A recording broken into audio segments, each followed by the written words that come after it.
Hello friends, आज से मैं आपके लिए क्लास 10th का प्रैक्टिस सेशन लेकर आ रहा हूं और इस प्रैक्टिस सेशन में हम कुछ क्वेश्चंस करेंगे और धीरे धीरे करके हम क्वेश्चंस के लेवल को और इंक्रीज करेंगे और हम बोर्ड के लिए एक अच्छी तैयारी सुनिश्चित करेंगे यहीं से। तो चलिए आज का पहला क्वेश्चन देखते हैं। पहला क्वेश्चन है, find the value of p for which one root of the quadratic equation px square minus 14x plus 8 equal to 0 is 6 times the other। इस क्वेश्चन को सॉल्व करने से पहले हम देख लेते हैं कि क्वाड्रेटिक इक्वेशन का फॉर्म होता क्या है। तो हम क्वाड्रेटिक इक्वेशन को अगर एक्सप्रेस करना चाहें तो हम क्वाड्रेटिक इक्वेशन को कुछ इस तरह से एक्सप्रेस कर सकते हैं, ax square plus bx plus c equal to 0। अब हम इसी पैटर्न पर जो हमारा ऊपर इक्वेशन दिया हुआ है उससे कंपेयर करके a, b और c की वैल्यू निकाल लेंगे और उसके बाद फर्दर कैलकुलेशंस को प्रोसीड करेंगे। तो चलिए यहां पर लिखा है px square minus 14x plus 8 equal to 0। It means x square यहां भी लिखा है, x स्क्वायर यहां भी लिखा है। इसका मतलब a की जगह यहां पर क्या लिखा हुआ है, a की जगह लिखा हुआ है यहां पर हमारा p। उसी तरह x यहां लिखा हुआ है, x यहां भी लिखा हुआ है। इसका मतलब b की जगह यहां क्या लिखा हुआ है, -14। इस चीज को हमेशा ख्याल रखेंगे कि जो भी हम नंबर लिखेंगे उसके आगे का जो भी साइन है उसको देखते हुए लिखेंगे। इसका मतलब यहां पर जो b का वैल्यू है वो क्या हो गया, -14। उसी तरह यहां पर कंपेयर करें तो c की जगह क्या लिखा हुआ है हमारे पास, c की जगह लिखा हुआ है 8। होप सो इतनी बातें आपको क्लियर हो गई होंगी।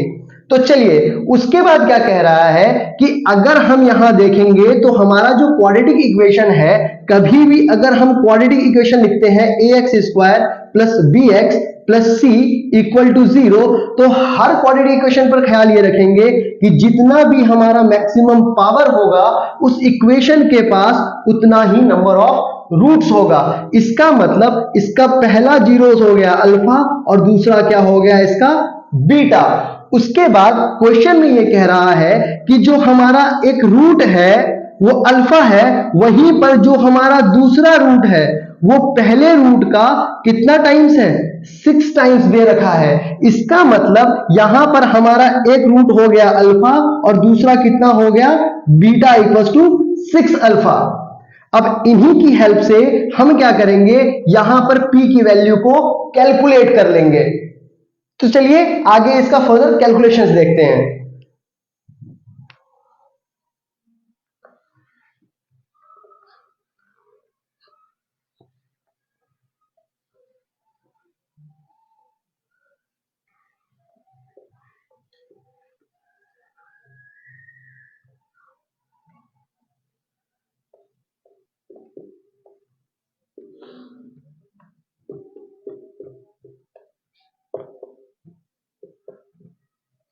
तो चलिए अब हमें क्या पता है कि हमारा जो सम ऑफ रूट्स होता है या फिर जो सम ऑफ जीरोस होता है वो क्या होता है, -b/a।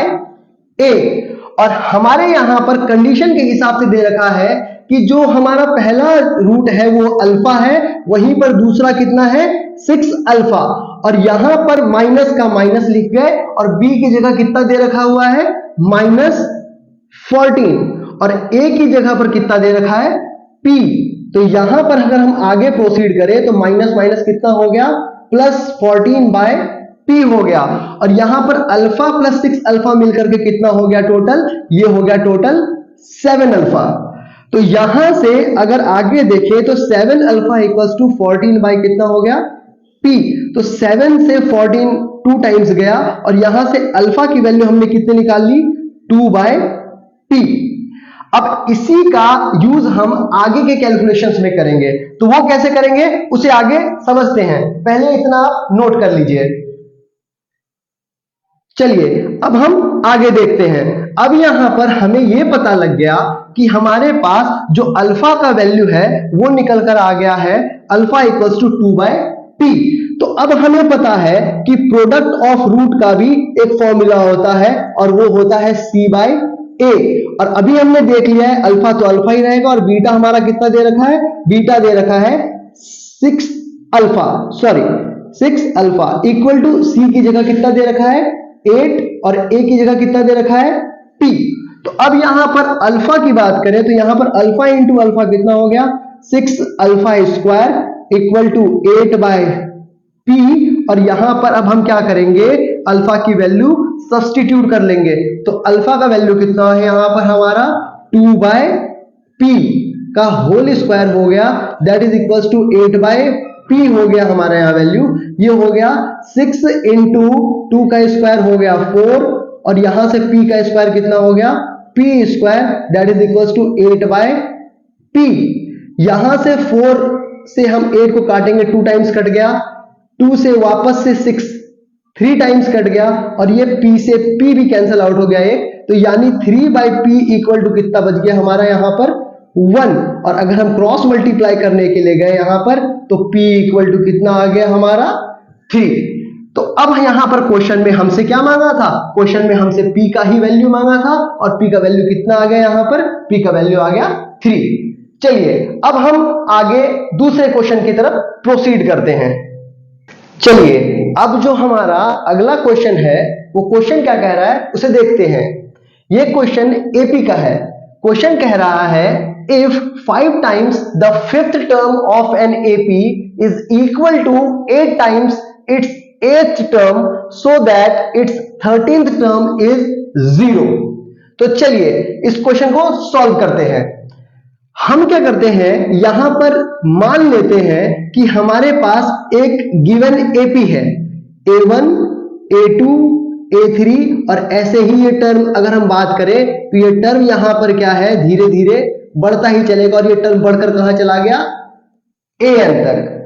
हम यहां पर और एक चीज ऐड कर लेते हैं कि जो हमारा यहां पर फर्स्ट टर्म है वो बराबर है A1 के, और इसका कुछ वैल्यू हम A अज्यूम कर लेते हैं, और यहां पर AP में हर दो टर्म के बीच का जो डिफरेंस होता है उसे कहते हैं हम कॉमन डिफरेंस। और हम यहां पर ये भी अज्यूम कर लेते हैं कि अगर ये गिवन AP है तो ऑफ कोर्स यहां पर कॉमन डिफरेंस सेम ही होगा, तो उसी कॉमन डिफरेंस को हर दो टर्म के बीच के वैल्यू को हम यहां अज्यूम कर लेते हैं, दैट इज स्मॉल d। तो अब यहां पर अकॉर्डिंग टू क्वेश्चन की बात करें तो क्वेश्चन क्या कह रहा है उसे देखते हैं। क्वेश्चन कह रहा है 5 times the 5th term of an AP, इसका मतलब 5 टाइम्स इस एपी के 5th टर्म का इक्वल है 8th time it's 8th term, यानी 8 टाइम्स उसके 8वें टर्म से। और अब यहां पर जो मैं बात कह रहा हूं उसे ध्यान से सुनेंगे। एपी के nth टर्म का फॉर्मूला होता है an equals to a plus n minus 1d, और अगर इसी कॉन्सेप्ट पर काम करें तो यहां से a5 का वैल्यू कितना लिख पाएंगे हम, a प्लस n के जगह कितना दे रखा है यहां पर हमारा 5, देखिए ना n के जगह कितना दे रखा है 5, तो यहां पर कितना हो गया 5 माइनस 1 इंटू d, तो ये वैल्यू हो गया a प्लस 5 माइनस 1 कितना हो गया 4 इंटू डी। इसका मतलब हम A5 को कितना लिख पाए a प्लस 4d। तो सिमिलरली अगर हम सेम पैटर्न फॉलो करें तो उसी सेम पैटर्न पर हम A8 को क्या लिख पाएंगे a प्लस 7d। क्या कह रहा हूं मैं, A8 को हम कितना लिख पाएंगे a प्लस 7d।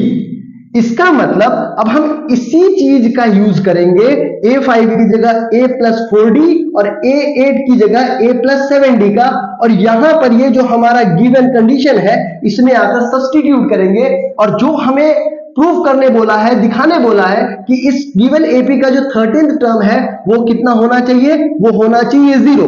तो चलिए हम आगे यहां पर फर्दर प्रोसीड करते हैं, और जो कंडीशन लिखा है उस पर वैल्यूज को सब्स्टिट्यूट करके हम आगे इसे सॉल्व करते हैं। तो ये कितना हो गया 5, A5 का वैल्यू हो गया a प्लस 4d जो अभी हम लोग निकाल कर देख चुके हैं ध्यान से। उसके बाद 8 टाइम्स a प्लस 7d। चलिए इतनी बातें अब समझ में आ गई, और बीच में इक्वल टू है तो यहां पर हम इंप्लाइज पैरेलली लेकर चलेंगे। तो यहां पर आगे क्या हो गया, 5 into a that is 5a plus 5 into 4 that is 20 और डी साथ में है तो डी लग जाएगा सर। यहां पर equal to 8 into a that is 8a plus 8 into 7 that is 7 8 जा 56 और ये हो गया डी। अब हम क्या करेंगे, इन सारे टर्म्स को उस तरफ शिफ्ट कर देंगे। अगर उधर शिफ्ट करते हैं तो कितना हो गया हमारा, 8a तो सर यही लिखा था और 5a इधर प्लस था, उधर जाएगा तो क्या हो जाएगा माइनस 5a।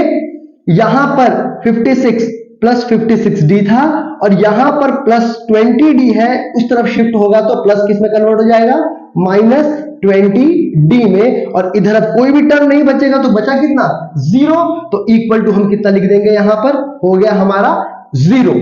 चलिए आगे अब यहां पर हम देखते हैं आगे हमें करना क्या है। तो अब यहां पर क्या करेंगे हम कि 8a माइनस 5a, तो ये वैल्यू मैं यहां पर आगे सॉल्व कर रहा हूं, आगे देख लेंगे। 8a माइनस 5a कितना हो गया हमारा, दैट इज 3a और 56 में से 20 माइनस होगा तो बचेगा कितना, 36d which is equal to 0। अब देखिए यहां पर 3 है और यहां 36 है, दोनों से हम कॉमन ले सकते हैं क्या, कॉमन ले सकते हैं 3। तो अगर 3 कॉमन लेगा तो यहां कितना बच गया, सिर्फ यहां बच गया a और 36 से 3 कॉमन हो गया तो ये बच गया कितना, 12d इक्वल टू कितना हो गया 0। इक्वल टू यहां कितना लिख लिया हम लोग, 0। चलिए अब आगे क्या करेंगे, इस 3 को लाके इस 0 से करते हैं डिवाइड, तो बच कितना गया, a plus 12d equal to 0/3 और 0/3 का वैल्यू कितना होगा, 0 से किसी भी चीज को डिवाइड कीजिए आंसर अपना 0 ही आना है। इसका मतलब यहां से एक चीज समझ में आ गया कि यहां से जो हम कैलकुलेट करके आगे आए इसका वैल्यू कितना निकाल के आ गए, a plus 12d equal to 0। और अगर हम इसको आगे और थोड़ा सा एक्सप्लेन करने की कोशिश करें तो हम इसको ये भी लिख सकते हैं, a प्लस 12 को लिख सकते हैं हम 13 माइनस 1 और यहां हो गया d इक्वल टू कितना हो गया ये 0। अब देखिए अभी थोड़ी देर पहले हम देखे थे क्या कि यहां पर हम लिखते थे an equals to a plus n minus 1 into d. अब इसी से अगर हम पैरेलली इसे कंपेयर करें तो a की जगह सर a लिखा है, d की जगह d लिखा है, -1 की जगह -1 लिखा है, लेकिन n की जगह क्या लिखा हुआ है, n की जगह लिखा हुआ है 13। इसका मतलब अगर n की जगह 13 लिखा हुआ है तो a plus 13 minus 1d equal to 0, ये कुछ और नहीं, ये लिखा हुआ है डायरेक्ट क्या, ये लिखा हुआ है a 13 इक्वल टू 0, जो कि हमें प्रूव करना था और हमने ये शो करके दिखा दिया कि इस गिवन एपी का जो कंडीशन दे रखा है उसके अकॉर्डिंग जो इस एपी का 13th टर्म है वो किसके बराबर है सर, वो 0 के बराबर है। होप सो इतनी बातें आपको क्लियर हो गई होंगी। चलिए अब आगे देखते हैं। चलिए अब हमारा जो अगला क्वेश्चन है ये क्वेश्चन कोऑर्डिनेट ज्योमेट्री का है, तो चलिए इस क्वेश्चन को अब देखते हैं। क्वेश्चन कह रहा है find a point on the x axis which is equidistant from point A 2, -5 and point B -2, 9। अभी इस क्वेश्चन को छोड़ते हैं, सबसे पहले कुछ कॉन्सेप्ट्स देखते हैं, उसके बाद इस क्वेश्चन पर आते हैं। अगर हम इस कार्टेशियन प्लेन को देखें तो इस कार्टेशियन प्लेन पर ये हमारा x एक्सिस है जहां पर ये पॉजिटिव साइड है और ये नेगेटिव साइड है, वहीं पर ये हमारा y एक्सिस है जहां पर ये साइड हमारा पॉजिटिव साइड है और ये साइड हमारा नेगेटिव साइड है, और यहां पर जो ये बीच का पार्ट दिखा ये दिख गया अपने को क्या, ओरिजिन। चलिए अगर मेरे से कोई कहे कि कोई भी पॉइंट x एक्सिस पर लाई कर रहा है, इसका मतलब वो पॉइंट या तो इधर रहेगा या तो इधर रहेगा। आप ध्यान से समझने की कोशिश कीजिए, या तो वो पॉइंट इधर रहेगा या तो इधर रहेगा। अगर ये इधर रहेगा तो नेगेटिव रहेगा, इधर रहेगा तो पॉजिटिव रहेगा। लेकिन एक चीज आप दोनों साइड पर ध्यान से देखें कि दोनों ही साइड पर हमें कहीं भी y एक्सिस का डिस्टेंस नहीं मिला। अब बॉडी ऊपर जाएगा तब तो कोई डिस्टेंस, या नीचे जाएगा तब तो कोई डिस्टेंस वाई एक्सिस पर कवर करेगा। इसका मतलब बॉडी एक्स एक्सिस पर ये है, वो या तो इधर जा रहा है या तो इधर, वो या तो इधर जा रहा है या तो इधर जा रहा है, कभी भी ये ऊपर या नीचे नहीं जा रहा। इस वजह से जब भी कोई भी पॉइंट एक्स एक्सिस पर लाई करता है तो वहां पर हमारा जो वाई एक्सिस का कोऑर्डिनेट है वो हमेशा 0 रिप्रेजेंट होता है, और जो भी एक्स एक्सिस का कोऑर्डिनेट होगा, अगर पॉजिटिव साइड है तो हम इसे पॉजिटिव एक्स से दिखा देंगे, अगर वो नेगेटिव साइड है तो वाई एक्सिस तो हमेशा ही 0 कोऑर्डिनेट दिखाएगा, क्योंकि यहां पर वाई एक्सिस का कोई डिस्टेंस नहीं है। हाँ, अब ये एक्स एक्सिस नेगेटिव साइड पर है, इसका मतलब यहां पर हम इसे अब हम माइनस एक्स से रिप्रेजेंट कर लेंगे। होप सो इतनी बातें आपको समझ में आ गई होंगी। चलिए अब हम यहां पर देखते हैं कि अब इस कॉन्सेप्ट का यूज करके हम इस क्वेश्चन को आगे कैसे सॉल्व कर सकते हैं। तो अब यहां पर हम ये देख गए कि एक्स एक्सिस पर कोई भी पॉइंट रहा तो हम उसे कैसे रिप्रेजेंट करेंगे, x, 0 या -x, 0 पर। अच्छा, अगर कभी भी लेट करने की बात आती है एक्स एक्सिस पर तो हम ये मानकर चलते हैं कि वो वैल्यू नेगेटिव पॉजिटिव कुछ भी हो सकता है, तो x का जो भी वैल्यू होगा, वैल्यू तो होगा, हम उस वैल्यू को सपोज x ही लेट कर लेते हैं। तो हम यहां ये लेट कर लेते हैं कि हमारे पास कोई एक पॉइंट P है जो कि x एक्सिस पर लाई कर रहा है और उसका कोऑर्डिनेट क्या है, x, 0। ये x का वैल्यू पॉजिटिव भी हो सकता है, नेगेटिव भी हो सकता है, जो भी आंसर जैसा आएगा उसके हिसाब से हम इसे लिख लेंगे। अब चलिए, अब इस पॉइंट से बोला गया है कि एक पॉइंट A है और यहीं पर दूसरा पॉइंट B है, और ये पॉइंट A और B इस पॉइंट P से क्या है, इक्वी डिस्टेंट है, मतलब PA का जितना भी डिस्टेंस है उतना ही डिस्टेंस PB का है। ये क्वेश्चन ही कह रहा है कि PA का जो डिस्टेंस है वो PB के डिस्टेंस के बराबर है। चलिए, इसका मतलब A का जो यहां कोऑर्डिनेट दे रखा है वो कितना है, 2, -5, और B का जो कोऑर्डिनेट दे रखा है वो कितना है, -2, 9। हमें अब ये तो पता होना ही चाहिए कि डिस्टेंस फॉर्मूला क्या होता है। तो अगर हमें डिस्टेंस फॉर्मूला के बारे में जानकारी नहीं है तो मैं आपको बता दूं, सपोज मान लेता हूं मेरे पास 2 पॉइंट है A और B, अगर इसके बीच में अगर हमें डिस्टेंस फॉर्मूला लगाना है तो डिस्टेंस फॉर्मूला का जो लिखते हैं हम रिप्रेजेंटेशन, वो यहां क्या है, x2 - x1 का whole square plus y2 - y1 का होल स्क्वायर। अब ये x2 और ये x1 या y2 या ये y1 हमारे ऊपर है, हम किसको मानते हैं, चाहे x2 को आप x1 मान लीजिए या x1 को x2 मान लीजिए, कुछ भी फर्क नहीं पड़ने वाला है। यहां पर डिफरेंस निकालना है, डिफरेंस हो सकता है पॉजिटिव में निकले या डिफरेंस हो सकता है नेगेटिव में निकल जाए, मगर ऊपर स्क्वायर लगा है तो नेगेटिव पॉजिटिव का कोई फर्क आना नहीं है अपने को। बट एनसीईआरटी में जिस तरह से फॉर्मूला लिखा हुआ है आप वैसा ही मानकर चलिए और इसी के हिसाब से हम आगे फर्दर क्वेश्चंस को सॉल्व करते हैं। चलिए, अब इसी क्वेश्चन को हम सॉल्व करेंगे इस डिस्टेंस फॉर्मूला के आधार पर। तो अब यहां पर हम फॉर्मूला देख चुके हैं, अब यहां पर अब हमारे ऊपर है हम किसे x1 और y1 मान रहे हैं, किसे x2 या y2 मान रहे हैं। तो चलिए, अब यहां पर गिवन कंडीशन के हिसाब से दिया हुआ है PA जो है PB के बराबर है, तो सबसे पहले हम PA की वैल्यू निकाल लेंगे, फिर PB की वैल्यू निकाल लेंगे और दोनों को एक साइड दूसरे साइड से इक्वेट कर लेंगे। लेकिन उससे पहले मैं आपको यह बता देना चाहता हूं कि जब भी दो वैल्यूज आपस में इक्वल है, अगर हम इन दोनों का स्क्वायर भी कर दें, both side, squaring both side, तभी भी कोई फर्क नहीं आना है। अगर ये वैल्यू नॉर्मली आपस में इक्वल है तो अगर हम स्क्वायरिंग बोथ साइड कर दें तभी भी ये वैल्यूज आपस में इक्वल ही रहेंगी। ऐसा मैं क्यों करने बोल रहा हूं वो मैं आगे आपको समझा दे रहा हूं।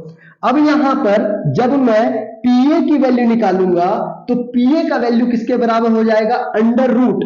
मैं क्या कर रहा हूं यहां पर x, 0 को मैं यहां पर x2 और y2 लेट कर ले रहा हूं और a को मैं यहां पर x1 और y1 लेट कर ले रहा हूं। अगर ऐसा कर रहा हूं मैं तो PA का जो डिस्टेंस निकलेगा वो होता है x2 - x1। तो x2 की जगह पर कितना लिखा हुआ है यहां पर, वो लिखा है x। बीच में माइनस, और x1 की जगह कितना लिखा हुआ है यहां पर 2, इसका निकल गया, लिख देंगे होल स्क्वायर, प्लस यहां पर y2 की वैल्यू कितनी दे रखी है 0, लिख दिया हमने 0, माइनस का माइनस, लेकिन यहां पर जैसे ही y1 पर आए yn भी क्या है यहां पर -5, तो ये माइनस और ये माइनस मिलकर हो गया सर पॉजिटिव, तो हो गया +5 का होल स्क्वायर। तो यहां से अगर हम इस अंडर रूट को देखें, अगर इस अंडर रूट को इधर शिफ्ट कर दें, इस तरफ शिफ्ट कर दें, तो ये जो अंडर रूट है इधर आकर क्या हो जाएगा, इस pa का होल स्क्वायर। और यहां पर अब x - 2 का होल स्क्वायर, अगर हम ध्यान से देखें तो ये a - b के होल स्क्वायर पर ब्रेक हो जाएगा। अगर हम इसे a - b के होल स्क्वायर पर ब्रेक करेंगे तो फॉर्मूला होता है a square minus 2ab plus b square, b तो हमारा 2 है, 2 का स्क्वायर कितना हो जाएगा 4, प्लस 0 प्लस 5 इज 5, और 5 का होल स्क्वायर करेंगे तो दैट इज 25। तो यहां से हमारा वैल्यू क्या आ गया, x square minus 2 into 2 4, that is -4x plus 4 plus 25। अब इस वैल्यू को आप नजर में रखेंगे, और अब हम क्या करेंगे, आगे यहां पर इसको मिटा लेते हैं और यहां से हम पीवी का वैल्यू निकालते हैं।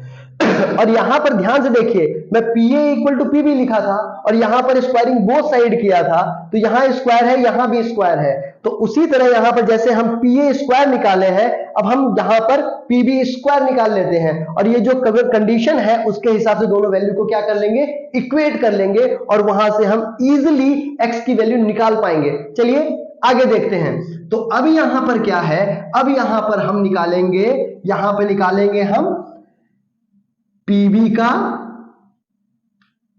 स्क्वायर, और अगर PB का स्क्वायर निकालेंगे तो अंडर रूट पर आ गए, x2, 0 को हम क्या माने हैं x2 y2, और a को क्या मान लिया था हमने x1 y1। उसी तरह जब हम P और B के बीच में निकालेंगे तो x, 0 को हम x2 y2 मानेंगे, और यहां पर B का जो कोऑर्डिनेट है -2 और 9, इसे हम x1 y1 मानेंगे। तो चलिए यहां पर जो हमारा x2 है वो P का कोऑर्डिनेट है जो कि x, 0 है, तो x2 की जगह कितना लिखा हुआ है x माइनस, यहां पर x1 की जगह पर लिखा हुआ है -2, तो ये माइनस यहां और ये माइनस, माइनस माइनस हो गया यहां पर प्लस, +2 का हो गया ये होल स्क्वायर, प्लस y2 का वैल्यू x, 0 पर 0 ही है जो कि P का कोऑर्डिनेट है, तो वो वैल्यू कितना हो गया 0 माइनस ये हो गया 9, तो 9 का होल स्क्वायर।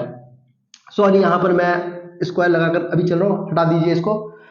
अगले स्टेप पर इस स्क्वायर को क्या करता हूं, मैं इधर शिफ्ट कर देता हूं। अब जब इस स्क्वायर को इधर शिफ्ट कर दूंगा तो ये हो जाएगा PB square, that is equals to, अब वापस से यहां पर a प्लस बी का होल स्क्वायर लिखेंगे। अगर a प्लस बी का होल स्क्वायर कर गया मैं, तो ये हो गया a square plus 2 into a into b plus sorry 0 minus 9 is -9, और -9 का स्क्वायर, तो 9 का स्क्वायर तो 81 हो गया, और माइनस का स्क्वायर प्लस, तो यानी ये हो गया +81, और ये 2 का स्क्वायर छूट गया यहां पर, इस 2 के स्क्वायर को भी लिख लेते हैं हम, ये हो गया +4 प्लस 81। अब चलिए यहां पर PB स्क्वायर निकल चुका है और PA स्क्वायर निकल चुका है, और गिवन कंडीशन के हिसाब से हमारा जो PA स्क्वायर है वो PB स्क्वायर के क्या होना चाहिए, बराबर होना चाहिए, जो कि हम पहले से ही कंक्लूड करके रखे हुए हैं। तो चलिए अब यहां पर हम क्या करते हैं, इन दोनों ही वैल्यूज को आपस में इक्वल कर लेते हैं। तो PA स्क्वायर का वैल्यू कितना दे रखा है, वो दे रखा है x स्क्वायर, ये दे रखा है -4x, ये दे रखा है +4, और ये दे रखा है +25। वहीं पर PB स्क्वायर का वैल्यू कितना निकाल लिए हम, x square plus 2 into 2 that is 4, और ये x साथ में है तो x ही रह गया, +4 का 4 प्लस 81। चलिए अब यहां से मैं इसको रब कर देता हूं क्योंकि मैं यहां पर ऑलरेडी कॉपी कर चुका हूं। तो अब यहां देखिए x स्क्वायर से x स्क्वायर कैंसल आउट हो गया, +4 से ये इधर साइड का +4 भी कैंसिल हो गया क्योंकि इधर आएगा तो ये +4 चेंज होकर -4 हो जाएगा। +4 और -4 ऑलरेडी 0 होगा, तो उतना करने से अच्छा हम डायरेक्टली इसको क्या करते हैं, एलिमिनेट कर लेते हैं। अब चलिए यहां बच गया -4x, बीच में इक्वल है तो हम इंप्लाइज पैरेलली लेकर चलेंगे, तो -4x इधर का बच गया, इधर बच गया +25, इधर बच गया 4x, इधर और बच्चा बच गया 81। अब हम क्या करते हैं, जो भी हमारा x वाला है उसे एक तरफ करते हैं और जो भी बिना वेरिएबल का है कांस्टेंट नंबर्स उन्हें एक तरफ कर लेते हैं। तो ये हो गया -4x और ये +4x इधर आएगा तो हो जाएगा -4x और इक्वल टू 81 और ये +25 उधर जाएगा तो -25 बन गया। तो यहां से क्या आ गया, माइनस माइनस हो गया हमारा प्लस, तो 4 + 4 हो गया 8 और माइनस साइन तो रहेगा ही, तो ये हो गया -8x इक्वल टू, अब 81 में से 25 को हमको क्या करना है, माइनस करना है। तो 81 में से 25 माइनस करेंगे तो 11 में से 5 गया, ये हो गया 6, ये हो गया 7, 7 में से 2 गया, कितना आ गया 5। यानी यहां से x का वैल्यू कितना आ गया 56 डिवाइडेड बाय -8, 8 से 7 टाइम्स कैंसिल हो गया तो वैल्यू आ गया -7। तो हमको क्या करना है, यहां पर एक पॉइंट फाइंड करना है, किस पर, x एक्सिस पर, जो कि ऑलरेडी हम क्या लेट करके रख चुके हैं, x, 0, और यहीं पर हमारा इक्विवेलेंट वैल्यू क्या आ गया, हमारा x का वैल्यू कितना आ गया है -7, तो x की जगह क्या रख देंगे हम -7 और ये हो गया 0। तो वो पॉइंट जो कि हमारा x एक्सिस पर है वो कितना आ गया, कोऑर्डिनेट p का -7, 0, ये वो पॉइंट है जो कि इक्विडिस्टेंट है पॉइंट A से और पॉइंट B से, इस क्वेश्चन में जो हमें कैलकुलेट करना था। होप सो आपको आज का ये लेक्चर पसंद आया होगा। मेरे चैनल को सब्सक्राइब करें, सपोर्ट करें और ऐसे ही वीडियोस के लिए मुझे हिम्मत दें। Thank you and have a nice day.